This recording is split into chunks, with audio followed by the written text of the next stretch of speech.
तुंगारपुरात भभूतमल शेठच्या form हाऊसवरच्या भूत बंगल्यातल्या भूतांच्या चर्चेला चांगला जोर धरला होता. अमावास्या पौर्णिमेला उतारे पडायला लागले. लिंबू, नारळ, दामटे, उकडलेली अंडी, हळद, कुंकू, तांत्रिक मांत्रिकांच्या धंद्याला ऊत आलेला होता. हे थांबणं महत्त्वाचं होतं. त्यासाठी खरं सांगणं गरजेचं होतं. लोकांच्या मनातला गैरसमज दूर करणं आवश्यक झालेलं होतं. जयशा अपरात्री तिथे कशा करता गेला, कोणाकरता गेला, त्याचा उद्देश काय होता?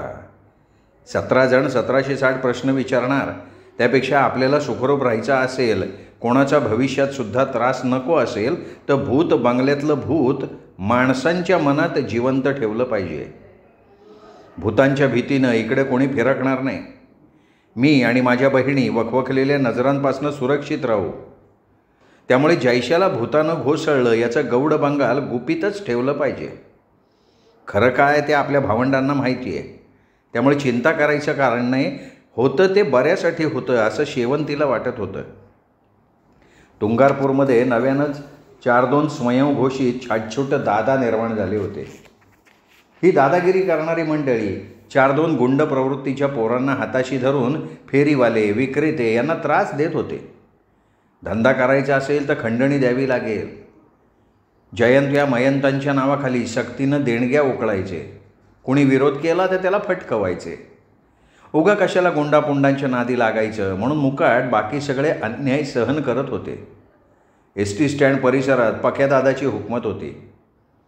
रस्त्यालगत आपला छोटा छोटा उपजीविकेचा व्यवसाय करणाऱ्या हातगाडीवाले, फेरीवाले, विक्रेते यांना ते धमकवायचे. दर महिन्याला आमचा माणूस येईल, पक्यादादाचं नाव सांगितलं की गप गुमान हप्ता द्यायचा. हप्ता दिला नाही तर गाशा गुंडाळायचा. काही आगाऊपणा केला तर पोट भरून मार खायचा. आणि जर कोणी शहाणपणा केला, जर कोणी पोलिसात तक्रार दिली तर झटक्यात कोथळाने गेलं. रामपुरी चाकूचा धाकच दाखवायचे. ही दादा मंडळी मोठ्या पुढाऱ्यांचे कार्यकर्ते, चमचे, बगलबच्चे असायचे. नेत्यांचं त्यांना अभय असल्यामुळे, त्यांचा वरदहस्त असल्यानं आपलं कोणी वाकडं करू शकत नाही याची मगरुरी त्यांच्या अंगात होती. गुंडापुंडांचं वागणं सगळ्यांना खटकत होतं, पण त्याविरुद्ध कोणी चकार शब्द बोलत नव्हतं. गुंडापुंडांच्या धाकदपटशामुळे सामान्य लोक हैराण झाले होते, अन्याय सहन करत होते. अजून तरी शेवंतीला कोणी खंडणी किंवा हप्ता मागितला नव्हता. ते मागत नाहीत तोपर्यंत शेवंती बिनधास्त होती. पण आज न उद्या आपल्यावर वेळ येईल तेव्हा सावधानतेनं पाऊल उचललेलं बरं असा शेवंती विचार करत होती. दुसऱ्या दिवशी पेप्सीवाल्या गाण्यानं शेवंतीला जवळ बोलवलं आणि त्याला सांगितलं, गाण्या, फेरीवाले, भाजीवाले, विक्रेते या सगळ्याला माझा निरोप दे. म्हणाव सगळ्यांनी भभूतमल शेठच्या फार्म हाऊसवर संध्याकाळी 7 वाजता मीटिंगला हजर राहो. महत्त्वाच्या विषयावर चर्चा होणार आहे असा शेवंती ताईचा निरोप आहे म्हणून सांग सगळ्यांना. हो असं म्हणत गाण्यानं मांडव लावली. धावत पळत प्रत्येकाला निरोप सांगत होता. मीटिंगला हजर राहावं, महत्त्वाचा विषय आहे, ताईचा निरोप असं म्हणत गाण्या आपल्याच नादात पळत होता. शेवंतीनं पत्रकार बंधू पोरे साहेबांना आवर्जून निरोप दिला. आम्ही एक छोटी मीटिंग आयोजित केली आहे. आपला बहुमोल सल्ला आणि मार्गदर्शन आम्हाला होईल आणि मुख्य म्हणजे तुमची आम्हाला साथ मिळेल. शेवंतीच्या विनंतीला मान देऊन पोरे बंधूंनी उपस्थित राहायचं कबूल केलं. मीटिंगला उपस्थित राहणाऱ्या सर्वांसाठी वडापाव, चहाची सोय शेवंतीनं केली होती.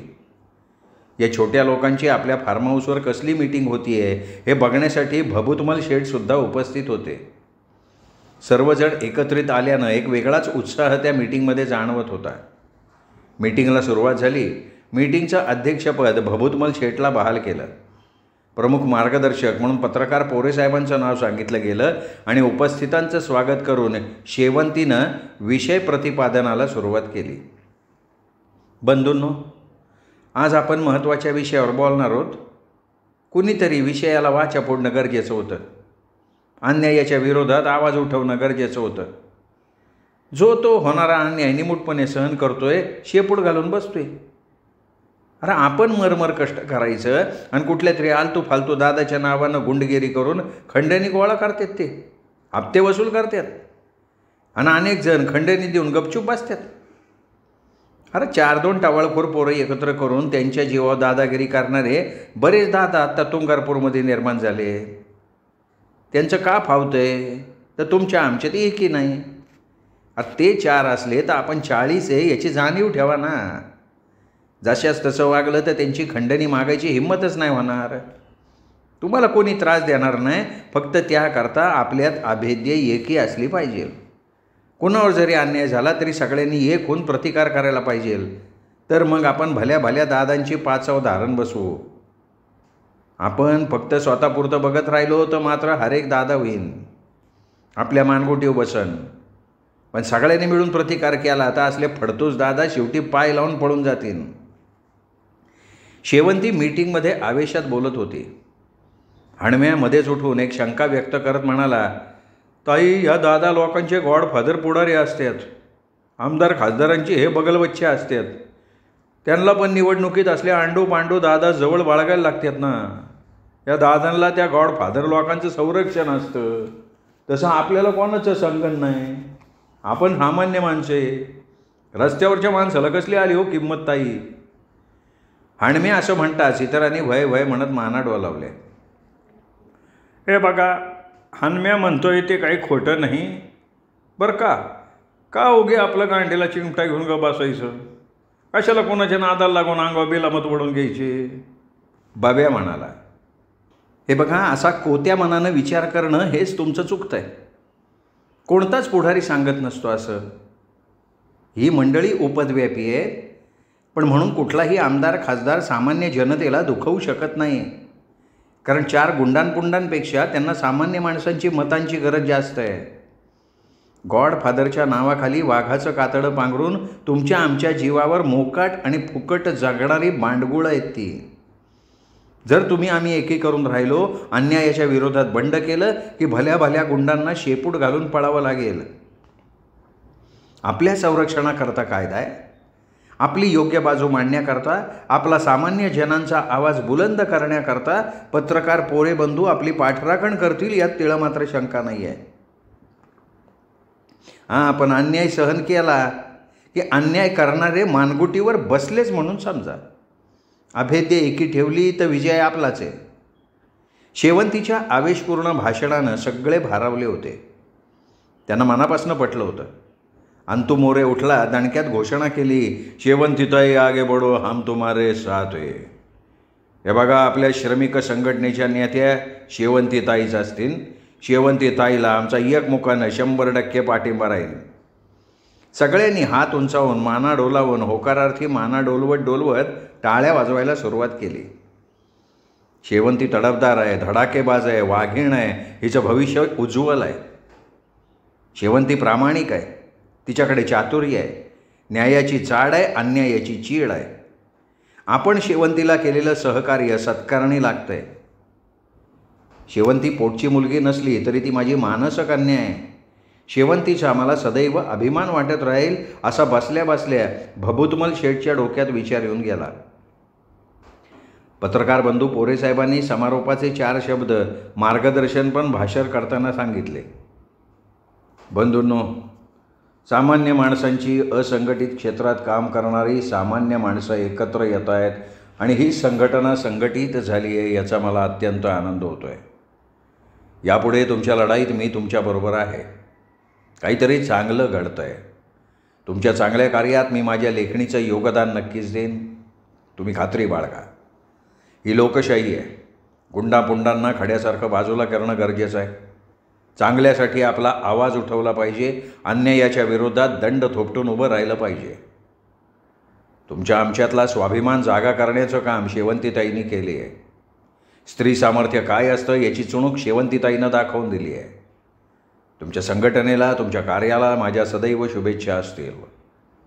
असं म्हणत पोरेसाहेबांनी भाषण संपवलं. चहापानानंतर मीटिंगचा कार्यक्रम संपला. जो तो एक नवीन विचार, नवीन आत्मविश्वास घेऊन तिथनं बाहेर पडला. मीटिंग अपेक्षेपेक्षा चांगली यशस्वी झाली होती याचा मनस्वी आनंद शेवंतीला झाला होता. श्यामलचं D.Ed पूर्ण झालं. पुढे काय करावं याबाबत भागवत सरांचा सल्ला घेतला. ताईच्या सूचनेप्रमाणे श्यामल नियोजन करायची. प्राथमिक शिक्षण विभागाची शिक्षक भरतीची जाहिरात निघाली. त्यानुसार श्यामलनं नोकरी करता अर्ज केला. चांगले मार्क असल्यानं श्यामलची शिक्षिका म्हणून निवडही झाली. श्यामल शिक्षिका झाल्याचा खरा आनंद शेवंतीताईच्या डोळ्यात तरळत होता. आपल्या गरिबीचं, आपल्या कष्टाचं, श्यामलच्या जिद्दीचं चीज झालं. श्यामलचं भावी आयुष्य सुखासमाधानात आनंदात जाईल याची मनोमन खात्री शेवंतीला वाटत होती. श्यामल शिक्षिका झाली, नोकरीच्या ठिकाणी राहायला लागली. रविवारी सुट्टीच्या दिवशी घरी आली. संध्याकाळी ती ताईला म्हणाली, ताई मला नाईलाजानं तिथे राहावं लागतंय. आडवळणी गाव असल्यानं एसटीची सोय नाही आहे, त्यामुळे तिथे राहूनच सेवा बजावणार आहे. सुट्टीच्या दिवशी शनिवारी रविवारी मी तुंगारपूरला येत जाईन. माझा पगार सुरू झाला म्हणजे कुटुंबाला सावरता येईल. ताई तुझ्या त्यागामुळे, तुझ्या शिस्तीमुळे आज मी शिक्षिका झाली आहे. मी शिक्षिका होण्याचं खरं श्रेय तुझंच आहे ताई. ताई तू आमचं शिक्षण पूर्ण करण्याचा निर्धार केला नसतास, स्वतःचा संसार मांडून बसली असतीस तर आमचं जीवन, आमचं शिक्षण घडलंच नसतं. ताई तुझे ऋण, तुझे उपकार आम्ही कधीही फेडू शकत नाही. श्यामल डोळ्यात पाणी आणून ताईला बोलत होती. नमी कमी गजाराजाला श्यामल शिक्षिका झाल्याचा आनंद त्यांच्या चेहऱ्यावर ओसंडून वाहत होता, तर शेवंती आपल्या भावंडांच्या चेहऱ्यावरचा निरागस आनंद बघून तिला तिच्या कर्तव्याचं समाधान वाटत होतं. श्रमिक संघटना स्थापन झाली. त्या संघटनेची अध्यक्ष शेवंती झाली आणि आपल्या पोरांना हप्ता वसूल न करता रिकाम्या हातानं हात हलवत परत यावं लागतंय याचं वैषम्य पक्या दादाला वाटत होतं. एका बाईने, ते पण एका विक्रेत्या बाईने, या शेवंतीने हे सगळं चालवलंय. आता मुळावरच गाव घालायचा. आपल्या धंद्यात जो येईन त्याला आडवा करत सोटायचं, मुळात सकट संपवून टाकायचा. या शेवंतीचा शेवट आहे ना माझ्या हातनं वाहणार आहे. पक्या दादा वाघासारखा डरकाळ्या फोडत होता. तो पोरांना म्हणाला, माकडांनो तुम्हाला कशासाठी पोचतोय रे? आज महिना झाला कोणाकडनं हप्ता वसूल नाही केला, अशानं आपली दहशत राहणार कशी? अरे पक्या दादाची माणसे आहे तुम्ही, पक्या दादाची. तुम्ही मला सांगत येताय हप्ता कोणी देत नाही म्हणून. चला आज मी येतो, एकेकाला बघून घेतो, जक्क मारत पाया पडत देते ना हप्ते. चला. रागानं लालबुंद झालेल्या पक्कादादानं बिगर पाण्याची कोरी कडक दारूची बाटली तोंडाला लावली.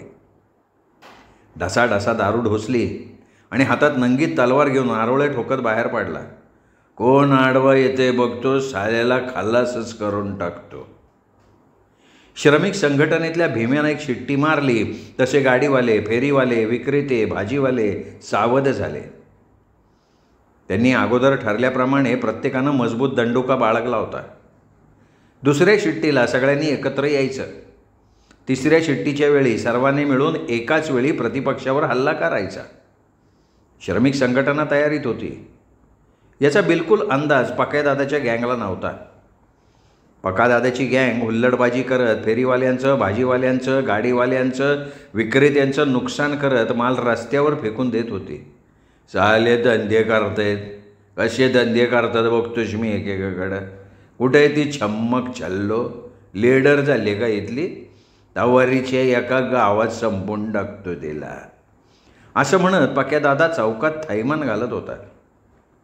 भीम्यानं दुसरी शिट्टी मारताच श्रमिक संघटनेच्या लोकांनी हातात दांडके उंचावून पक्यादादाच्या गँगला मध्ये घेतलं. वाघिणीच्या चपळाईनं शेवंती पुढे गेली आणि वीज कडकडावी तशी म्हणाली, अरे माकड तोंडे, तुझ्यासारखे सट्टर फट्टर दादा झुरळासारखी झटकती मी. तू कसला रे दादा? तू बोरटा चोर आहे, बोरटा चोर, आरामखोर, गोरगरिबाच्या पोटावर पाय देतोय रे. शेवंती तलवार बघितली काही? एका गावात 2 तुकडं करीन. तलवार चालवणारा मर्दाच्या पोटचा असतो. होय, मग तू मर्दाच्या पोटचा असेल तर चालव तुझी तलवार. हां, पण त्याच्या आधी तुझ्या अवतीभोवती बघ बाळा. तूच काय, तुझा एकही माणूस इथून जिवंत जाणार नाही. मी नुसता एक इशारा केला ना तर तुला टिर्रीला पाय लावून पण पळता येणार नाही. बघ बघ तुझी माकडं बघ, आत्ता चळाचळा कापायला लागली ती. शेवंती पदर खोचून रणरागिणीच्या थाटानं पक्यादादाच्या नंग्यात तलवारीसमोर उभी होती. भीम्यानं तिसरी शिट्टी मारली. 50-60 लोक पक्यादादाच्या गँगवर तुटून पडले. पक्यादादाची गुंडपोरं रस्त्यावर गडाबडा लोळत होती. फटाफटा दांडकेचे फटके बसत होते. वाचवा वाचवा, पाया पडतो म्हणत पक्यादादाची गँग गायावया करत होती. श्रमिक संघटनेची दांडकी बघून पक्या मनातनं घाबरला होता. आपल्या पोरांना कचा कचा तुडवत चाललेली मारहाण बघून पक्यादादाच्या हातातली तलवार गळून पडली. नामोहरम झालेला पक्या मान खाली घालून दोन्ही हात जोडून म्हणत होता, दादांनो, बाबांनो, तुम्हाला हात जोडून विनंती करतो, आमचं चुकलं, क्षमा करा, माफी. अरे आमची क्षमा मागण्यापेक्षा आमच्या संघटनेच्या नेत्या आहेत ना शेवंतीताईची माफी माग. जर पुन्हा आमच्या लोकांकडं वाकड्या नजरेनं बघितलं, जर आमच्या पोलपैकी कोणाला त्रास दिला तर सापाला ठेचल्यावानी तुला ठेचणार. अरे आम्हाला बी आमच्या जीवाची पर्वा नाही आहे. शेवंतीताई, चुकलं माझं, पुन्हा नाही कोणाला त्रास देणार, मला माफ करताई, असं म्हणत पक्यादादा गायावाया करत होता. आपल्या पोरांना मिळालेला मार बघून पक्यादादाची कायमची खुमखुमी जिरली. त्याची नशाच झटक्यात उतरली.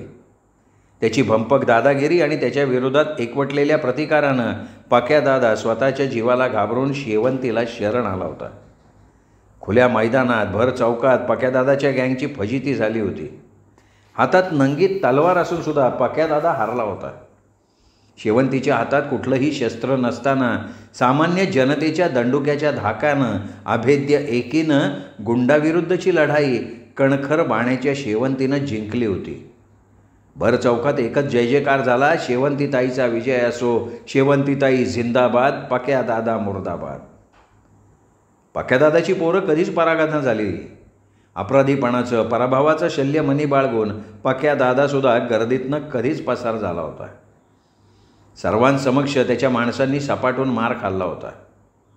आता आपला धाक राहिला नाही, उलट आपल्या जीवाला एक प्रकारचा धोका वाढला आहे. मग इथं अपमानित जीणं जगण्यापेक्षा तुंगारपूर सोडणं कधीही चांगलं, असं म्हणून पक्यादादानं तुंगारपूर कायमचं सोडलं. एका सामान्य स्त्रीनं पक्यादादासारख्या कुख्यात गुंडाला कायमचं हुसकावलं, याचीच चर्चा संपूर्ण तुंगारपूरमध्ये घराघरात, चौकात चौकात सुरू होती. शेवंतीच्या कल्पकतेचं, तिच्या धाडसाचं सर्वत्र कौतुक होत होतं. आता शेवंतीची जबाबदारी वाढली होती. वैयक्तिक कामं आटोपून, भावंडांचं कमी जास्त बघून जनहिताच्या कामाकडे लक्ष द्यावं लागत होतं तिला. नवरा बायकोची भांडणं, नांदणं तुटलेल्या बायका, मारहाण करणारे दारुडे नवरे, अनेकांच्या अनेक समस्या, या तक्रारी शेवंतीकडे यायच्या. शेवंती शांतपणे दोन्ही बाजूचं म्हणणं ऐकून घ्यायची. कटकट झालेल्या कुटुंबात नवरा बायकोची समजूत घालून तडजोड करायला लावायची. समजून सांगायची कला शेवंतीकडे होती. तुटलं नाही पाहिजे तर जुळलं पाहिजे. तोडण्यापेक्षा जोडणं महत्त्वाचं असतं. माणसाला माणूस जोडायचं मला माहिती आहे. कधी प्रेमानं तर कधी धाकानं शेवंतीताई बऱ्याच तक्रारींचं निवारण करत होती. सामान्य माणसाच्या बहुतेक कुटुंबात तिला आदराचं स्थान होतं. ते स्थान तिने तिच्या कर्तृत्ववान आणि आपल्या अमोघ वाणीनं मिळवलं होतं.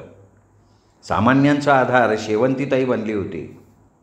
शेवंतीच्या शब्दाला धार होती. समोरच्याला गार करण्याची हिंमत तिच्यात होती. शालीनतेची ती नार होती आणि तिची स्वकष्टावर मदार होती. आचारानं विचारानं ती दिलदार होती.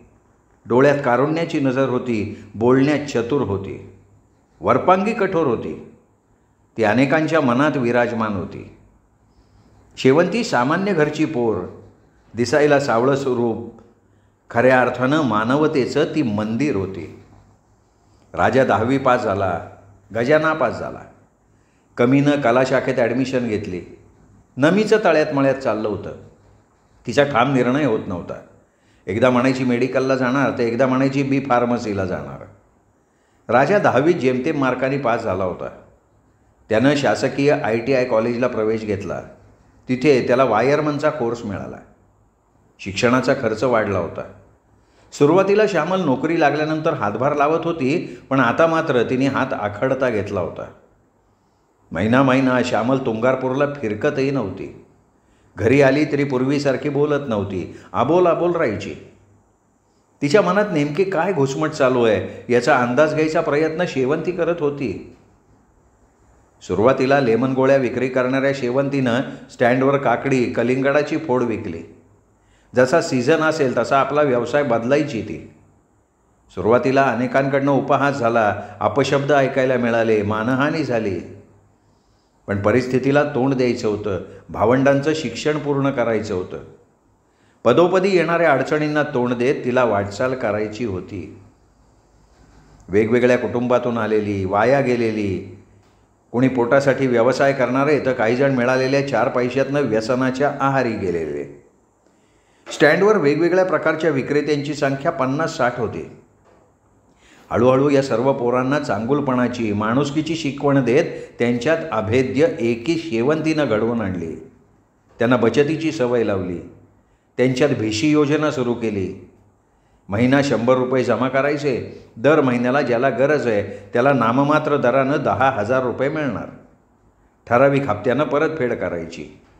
आपलीच पत आपणच निर्माण करायची. वेळोवेळी उपदेश करून त्या सर्वांमध्ये शेवंतीनं मायेनं आत्मीयता निर्माण केली होती. सख्या भावाइतकं या विक्रेत्या मुलांना शेवंतीने माया दिलेली होती. ती सगळ्यांची ताई झाली. हळूहळू तुंगारपूर बाजारपेठेत, गावात, लोकमानसात शेवंतीविषयी आदरयुक्त भावना निर्माण झाली होती. प्रत्येक प्रश्नात झोकून देऊन निस्पृहपणे काम करणाऱ्या वृत्तीमुळे लहान थोर मंडळी शेवंतीला सार्वजनिक जीवनात आता ताई म्हणून संबोधायला लागली आणि शेवंती ताई सगळ्यांच्या गळ्यातला ताईत बनलेली होती. श्रोते हो, दीपक रेगे कथाकथन चॅनलवर तुम्ही ऐकताय प्राध्यापक शिवाजीराव बागल लिखित सावलीचं झाड उन्हात ही कादंबरी. या कादंबरीचं आजचं हे प्रकरण इथेच संपलं. उद्या पुन्हा भेटूयात पुढच्या प्रकरणासह दीपक रेगे कथाकथन चॅनलवर. पण तत्पूर्वी तुम्ही जर चॅनल सबस्क्राईब केलेलं नसेल, तुमच्याकडनं चॅनल सबस्क्राईब करायचं राहून गेलं असेल तर आत्ता वरती जो दीपक रेगेंचा फोटो दिसतोय त्या फोटोला क्लिक करा आणि चॅनल सबस्क्राईब करा. एवढीच विनंती करतो आणि थांबतो. भेटूयात उद्या.